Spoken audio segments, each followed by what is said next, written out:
siang sahabat Primaya, berjumpa kembali dengan kami. Saya hari ini dengan Maria dari Primaya Hospital Bekasi Timur dalam rangka memperingati Hari Farmasi Sedunia, dan saat ini serentak kami melaksanakan kegiatan edukasi kesehatan terkait tentang dagu sibu di seluruh Primaya Group. Dan saat ini yang ada di Primaya Hospital Bekasi Timur, saya dengan Maria dan Kak Maya, Kak Devi dari Primaya Hospital Bekasi Timur ingin juga memberikan informasi secara detail kepada sahabat.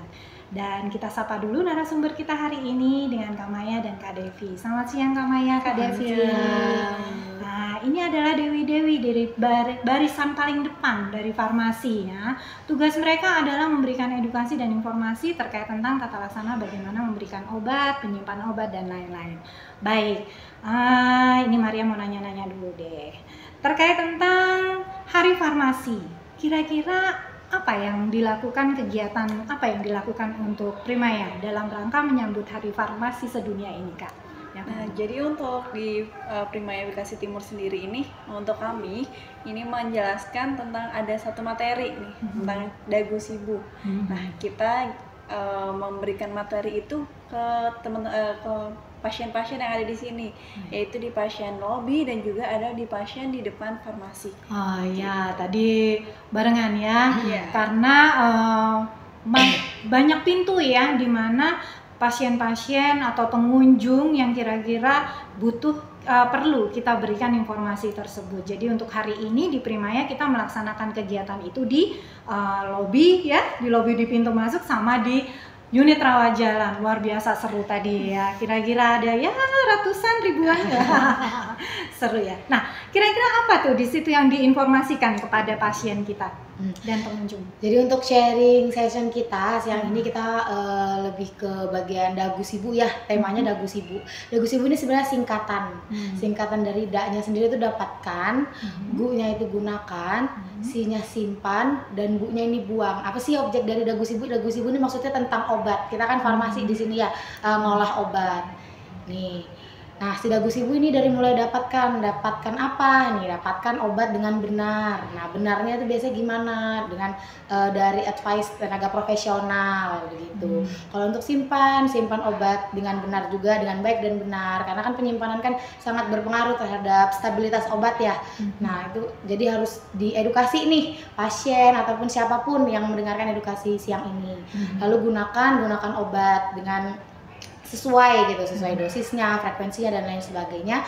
Lalu yang terakhir ada buang. Jadi kalau misalnya obat itu sudah melewati batas pemakaian, gimana sih buangnya? Jadi pengetahuan tentang dagu sibu hari ini yang kita sesi. Waduh, berarti informasi ini harusnya pasti sangat bermanfaat, karena mana ada sih pasien yang nggak dapat obat ya? Pasti mereka punya obat, apalagi pasien-pasien dengan pasien lama, dengan penggunaan obat yang panjang dan lain-lain. Nah, dagu sibu ini sebetulnya manfaatnya apa Mbak untuk pasien-pasien kita? Apa manfaatnya kira-kira buat mereka sendiri atau buat pendamping, itu kira-kira edukasi ini bisa sampai sejauh mana sungguh bermanfaat untuk mereka? Jadi ini untuk obat-obatannya sendiri itu pasti untuk materi kita sangat bermanfaat untuk pasien dan juga untuk keluarga pasien. Karena kan kita kesini kan untuk mencari obat ya, salah satunya. Nah, untuk pasien sendiri itu pasti akan sangat membutuhkan materi ini, karena bagaimana cara dia menggunakan obat itu akan bekerja obatnya atau tidak itu juga tergantung dengan cara dagu sibunya. Gitu.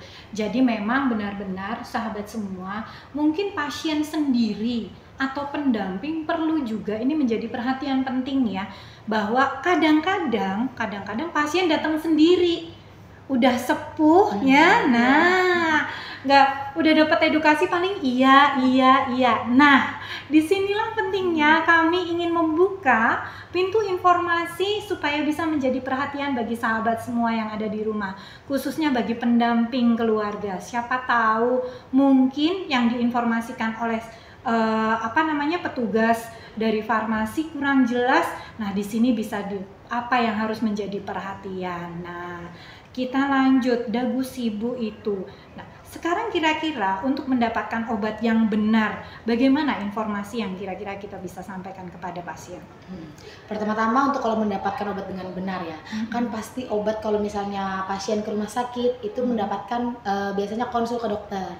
Nah, dokter itu akan meresepkan. Nah, jadi itu aja sudah mendapatkan dengan benar. Alur pertama yang meresepkan adalah dokter. Nah, itu sudah tenaga profesional, baru disiapkan oleh farmasi obat tersebut, sampai akhirnya obat tersebut diterima oleh pasien kayak gitu. Itu kalau di rumah sakit sih dapatkannya biasanya lebih ke arah situ. Jadi pastikan mendapatkan orang dari tenaga profesional yang direkomendasikan, begitu ya. Jadi apalagi saat ini banyak, bener nggak sih, banyak obat-obat yang dijual bebas. Nah, yang menjadi kekhawatiran, hati-hati ya, dipastikan ibu bapak semuanya obat-obat yang didapatkan itu dari tenaga profesional yang direkomendasikan ya, gitu ya maksudnya. Baik, yang selanjutnya pertanyaannya adalah, nah ini untuk tips mendapatkan obat yang benar itu bagaimana caranya? Kalau di kita tuh biasanya ada 3 tips ya. Yang pertama untuk penggolongan obatnya harus diperhatikan.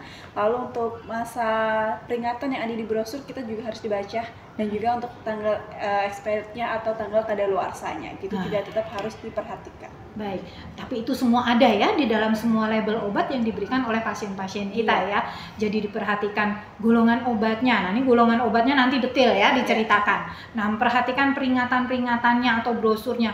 Nggak boleh diminum pada saat apa, harus diminum sebelum makan, yang kayak gitu-gitu mungkin maksudnya ya. Dan perhatikan tanggal kadaluarsa obat ya, itu lebih penting lagi. Oke, nah selanjutnya untuk golongan-golongan obat tadi yang dibilang itu sebetulnya yang seperti apa? Jadi kalau memang di farmasi tuh ya, di obat itu tuh ada beberapa golongan. Ada 4 golongan sebenarnya. Jadi untuk golongan obat yang memang bisa dibeli tanpa resep dokter. Kan kita bisa mendapatkan obat tidak hanya di rumah sakit ya, bisa di apotek, bisa di puskesmas. Nah, ada beberapa obat yang memang dia bisa didapatkan tanpa resep dokter. Biasanya tuh dapat golongannya tuh golongan bebas ataupun bebas terbatas. Apa sih bedanya bebas dan bebas terbatas? Kalau bebas terbatas itu dia tetap bisa dibeli tanpa resep dokter, namun ada hal-hal yang harus diawasin gitu. Tidak sebebas yang obat bebas. Misal ada orang di rumah pusing gitu, dia tahu nih dia pusing, biasanya minum paracetamol bisa gitu, bisa dia dapatkan di apotek, jadi tidak harus menggunakan resep dokter. Nah, jadi untuk bebas dan bebas terbatas bisa dibeli tanpa resep dokter. Namun untuk golongan obat keras dan obat golongan narkotika, psikotropika itu dia harus menggunakan resep dokter. Nah, dokter itu ada di mana? Biasanya dokter ada di fasilitas kesehatan seperti puskesmas ataupun rumah sakit seperti itu. Oke, berarti memang sebetulnya ada golongan-golongan obat yang bisa diminum tanpa resep. Tapi ada juga obat-obat yang memang harus menggunakan resep. Wah, ini benar harus dicermati nih sahabatnya, karena hati-hati sekali terkait tentang obat ini ya. Tapi kalau misalnya udah minum sekali nggak berkurang, buruan deh periksa aja gitu ya. Benar. Baik, nah untuk golongan obat-obat itu tadi sudah dijelaskan detail. Nanti kalau misalnya apa ini? Oh, ada tanda-tanda obat-obat terbatas itu juga. Nah, iya, itu tanda-tandanya apa nih kira-kira? Tanda-tanda obat ini. Nah, jadi kalau misalnya obat bebas, yang tadi dibilang bebas terbatas sama bebas, itu kan beda ya. Kalau bebas terbatas ada beberapa hal yang harus diawasin. Biasanya tuh ada dibagi jadi 6 kategori. Nah, bedanya nih, ada yang obat minum biasa, ada obat kumur. Obat kumur itu kan dia bebas, bisa dibeli tanpa resep dokter, tapi harus diperhatikan dia tidak boleh ditelan. Dia hanya untuk dikumur. Terus obat-obatan salep, itu jangan ditelan juga. Nah, itu juga harus diperhatikan. Oh, jadi itu yang dimaksud harus diperhatikan tanda-tanda seperti itu ya. Baiklah. Karena ada obat yang diminum, ada obat yang dimasukkan ke area lain gitu ya. Jangan sampai salah ya tempat masuknya. Aduh, repot nih ya. Baik. Nah, terkait memperhatikan tanggal kadaluarsa. Nah, itu kira-kira gimana detailnya untuk yang bisa disampaikan? Jadi untuk kadaluarsa sendiri itu kan memang ada obat-obatan yang pasti ditulis ya, untuk di labelnya itu pasti ada untuk obatnya expirednya kapan. Nah, tapi juga ada untuk obat-obat racikan itu kadang ada kan tidak ditulis ya untuk expirednya. Nah, jadi kami dari farmasi yang menuliskan untuk biasanya obat-obatan yang diracik itu untuk 1 bulan. Nah, juga ada juga untuk obat-obatan yang mempunyai BUD atau Beyond Use Date gitu. Jadi untuk obat yang digunakan setelah dibuka. Contohnya seperti obat sirup. Itu kan setelah dibuka kan sudah beda ya pasti dengan expirednya dari obat yang sebelumnya dibuka gitu. Nah itu obat-obat yang beda untuk kadaluarsanya dari obat yang ditulis ED-nya. Oke. Jadi kalau misalnya ada obat sirup ya, obat sirup sudah diracik, sudah siap minum, setelah dibuka itu juga sudah ada informasi paling expirednya nggak boleh lebih dari kapan gitu. Dan itu ditulis secara informatif dari tim farmasi diinformasikan kepada pasien. Wow. Nah, jadi sahabat, bunda, ayah, kalau mempunyai pendamping untuk bisa mendampingi pada saat pemberian obat, diperhatikan labelnya benar-benar, dan informasi pada saat diterima dari petugas farmasi juga harus benar-benar diperhatikan obat-obatnya. Beda banget kalau obat tablet ya, kalau tablet habis selesai, tapi kalau obat-obat batuk, sirup, kalau misalnya masih ada sisa, berarti itu memang ya kalau emang udah sembuh dan sudah sampai dengan harinya udah nggak bisa dipakai lagi ya harus segera dimusnahkan atau dibuang, begitu ya. Baik, periksa kadaluarsa. Nah, selanjutnya terkait tentang yang kedua yaitu penggunaan obat dengan benar. Ternyata harus diperhatikan juga ya. Kira-kira bagaimana cara penggunaan obat yang benar itu tadi? Monggo silakan. Nah, kalau penggunaan obat yang benar, jadi saat menerima obat itu harus diperhatikan lagi dosis yang diterima itu apakah sudah benar. Kan banyak ya, misal satu sediaan tapi kan dosisnya beragam ya. Nah, itu diperhatikan lagi untuk dosisnya apakah sudah benar. Lalu untuk frekuensinya, misal 1 kali sehari atau 2 kali sehari. Lalu untuk lama penggunaannya juga, dan juga rute pemberiannya. Kan rute pemberian ada banyak ya, yang bisa lewat mulut, oral, ada yang melalui tetes telinga, tetes mata, ataupun yang dioleskan, topikal. Nah, itu semua harus diperhatikan. Oh ya, baiklah. Jadi obat-obat yang sudah diterima dari hasil dokter, dosisnya dipastikan benar ya, udah sesuai apa belum, frekuensinya berapa kali sehari, terus berapa lama diminum, kapan diminumnya gitu ya, terus rutenya pemberian minuman itu apakah diminum, ditetes, atau dioles gitu ya, itu juga harus diperhatikan. Wow, ternyata nggak gampang ya. Dipikirnya minum obat, dapat obat, diminum aja gitu ya. Ternyata harus banyak yang harus diperhatikan. Baik, terkait tentang dosis, frekuensi, dosisnya, frekuensinya, aturan pakainya gitu juga harus diperhatikan, dan rute pemberiannya.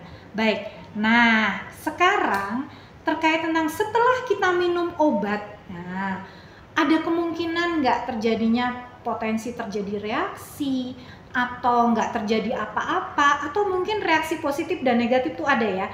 Misalnya obat tensi, tensi saya nanti turun, padahal itu memang targetnya betul, atau nanti malah mungkin nanti ada keluhan dan lain-lain. Apakah itu juga diinformasikan oleh tim farmasi terkait penggunaan reaksi obat ini? Biasanya kita menginformasikan, kalau memang setelah meminum obat, apabila pasien mengalami diare, ruam, atau gatal, itu biasanya bisa dikonsultasikan kembali ke farmasi dan juga untuk menyetop obatnya dahulu. Yang dicurigai itu memiliki reaksi negatif atau biasanya pasien mengalami alergi salah satunya. Oke, salah satunya alergi.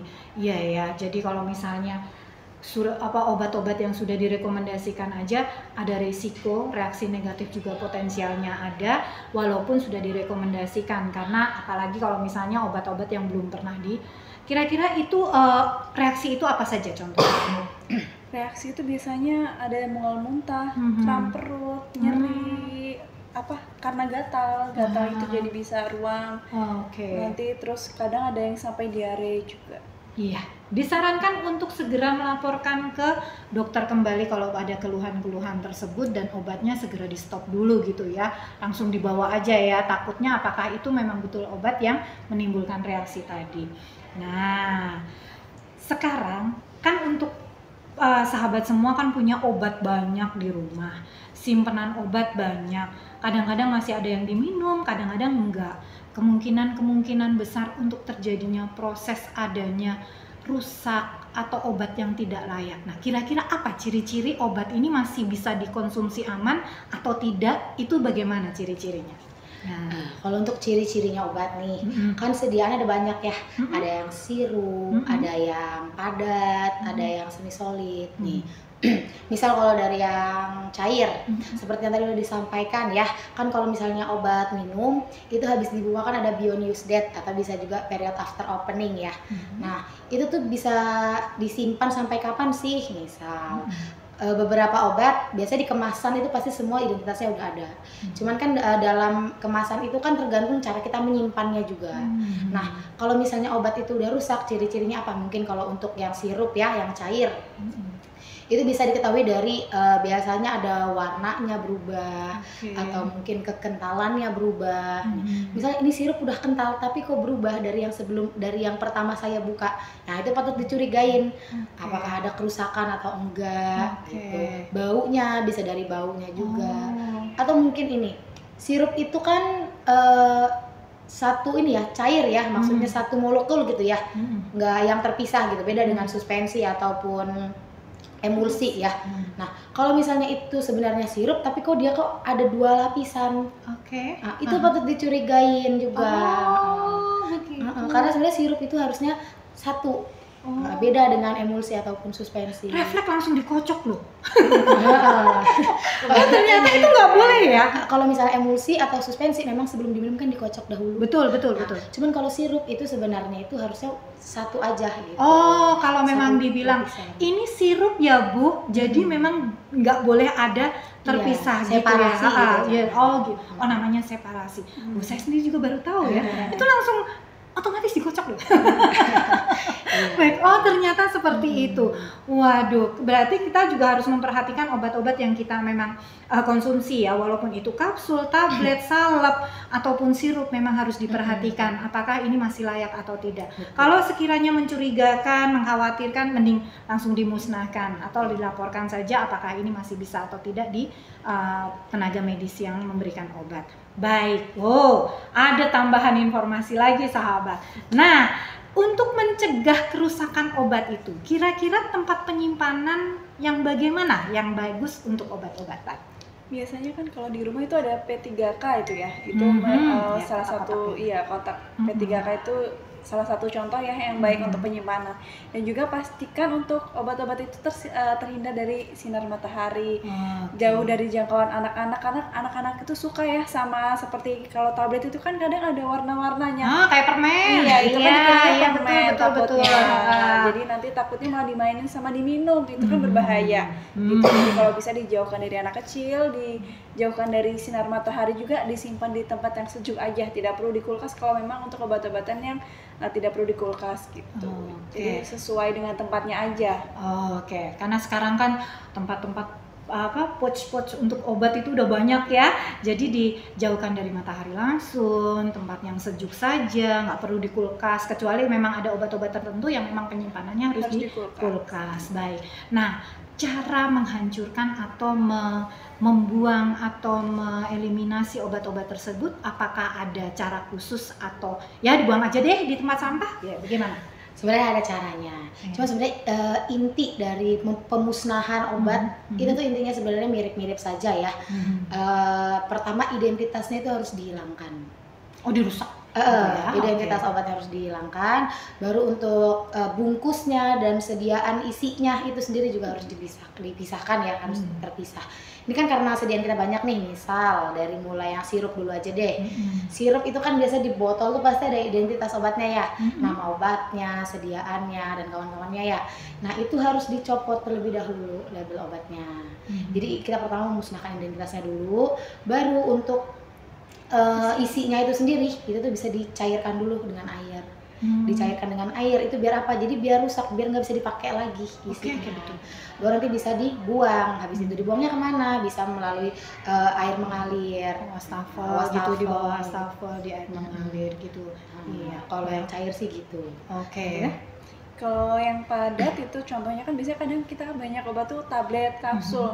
Nah kita harus hancurkan melalui seperti serbuk kalau memangnya itu tablet. Nah kalau memang sudah kapsul itu tinggal dibuka aja isinya, jadi tetap dibuang.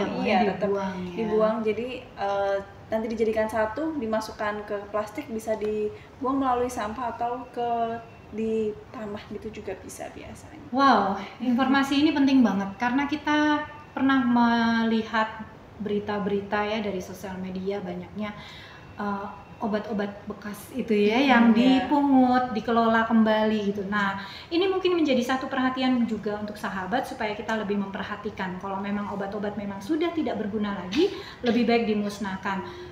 Pastikan memang benar-benar sudah tidak bisa digunakan lagi oleh pihak-pihak tertentu di luar sana ya. Wah, luar biasa hari ini informasinya. Nah, terima kasih Kak Devi, Kak Maya, dan sahabat semuanya. Semoga informasi yang kita sampaikan tadi dari tema dagu sibu, ya, bagaimana cara kita mengelola dari menerima, menyimpan sampai memusnahkan obat yang sudah tidak bermanfaat lagi. Dan harapannya informasi ini benar-benar bermanfaat dan berguna untuk pasien dan keluarga atau pendamping apabila memiliki simpanan obat. Dipastikan kembali untuk Anda mendapatkan obat dari tenaga medis terrekomendasi dan menyimpan obat dengan baik, serta bila memang sudah tidak diperlukan lagi atau udah di titik masa expired, mungkin harus segera dimusnahkan.